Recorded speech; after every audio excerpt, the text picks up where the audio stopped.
The pilgrimage trip performed by the deceased in ancient Egypt after death to Abydos city to visit God Osiris in his temple was performed according to certain rituals.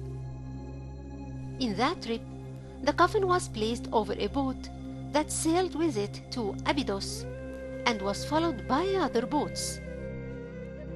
The two great mourners and the minor one escorted the dead in a boat specially prepared for them, and sometimes they were replaced by two statues placed on the surface of the boat. Sometimes only the grand mourner follows him. When the boats reach Abydos, the naos is placed over a raft pulled by oxen to Osiris' temple. The operation of offering and purification were performed in front of Osiris for the sake of the deceased.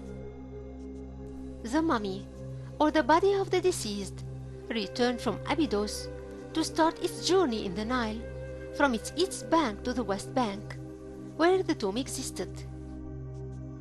It was placed in a boat that was followed by other boats, and beside it, the women who were related to the deceased sat and mourned and wept and screamed with sorrow.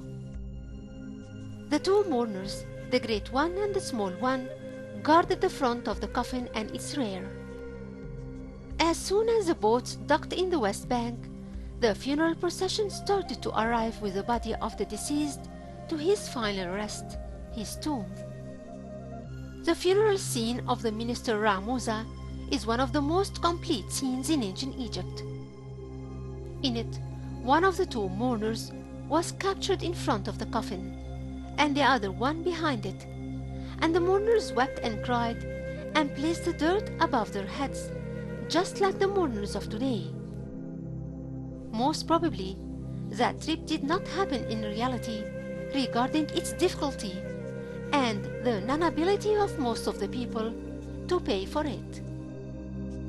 Thus, it was enough to be represented on the walls of the individual's tombs in the images of the going and coming trips, or one of the two trips, symbolizing that the deceased did the trips in reality.